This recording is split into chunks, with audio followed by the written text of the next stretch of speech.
Hello friends, welcome to Apple Academy. இன்னைக்கு TN State Board Class 10 Trigonometry Exercise 6.1ல first sumல second subpart பார்க்கலாம்.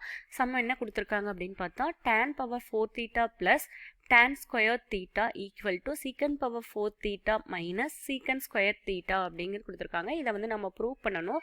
So left hand side எடுத்துக்கலாம். Left hand side என்ன கொடுத்திருக்காங்க, tan power 4 theta அப்படின்னு கொடுத்திருக்காங்க. So left hand side tan square theta, இந்த tan power 4 theta tan square theta. So இந்த tan square இதுலேயும் வருமா, ஏன்னா பவர் 4 இருக்கு. ஸோ நான் tan square thetaவை வெளியில் எடுத்துக்கிறேன். Take outside and we get tan square theta plus 1 here. Tan square theta plus 1 அப்படின்னு வரும். tan square thetaவை வெளியில் எடுத்தா இந்த மாதிரி கிடைக்கும். இந்த இடத்துல நமக்கு தெரியும் 1 plus tan square thetaவை நம்ம என்ன எழுதலாம், 1 plus tan square theta equal to secant square theta ன்னு எழுதலாமா?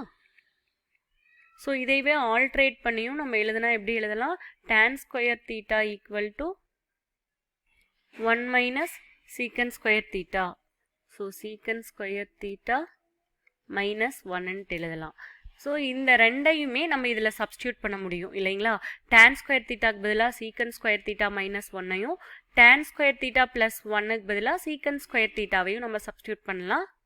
ஸோ நான் tan square thetaக்கு பதிலாக நான் எதையும் எழுதுறேன், secant square theta minus 1, tan square theta plus 1க்கு பதிலாக secant square theta. ஸோ இந்த ரெண்டையும் மல்டிப்ளை பண்ணலாமா, secant square thetaவை உள்ள மல்டிப்ளை பண்ணால் நமக்கு என்ன கிடைக்கும், secant, இங்கே ஸ்கொயர் இருக்குது இங்கேயும் ஸ்கொயர் இருக்குது, பவர் ரெண்டும் ஆட் பண்ணணும். So secant power 4 theta minus 1 into secant square theta secant square theta. So நமக்கு வந்து ரைட் ஹேண்ட் சைட் கிடைச்சிருச்சு. So left hand side equal to right hand side, hence it is proved. Thank you.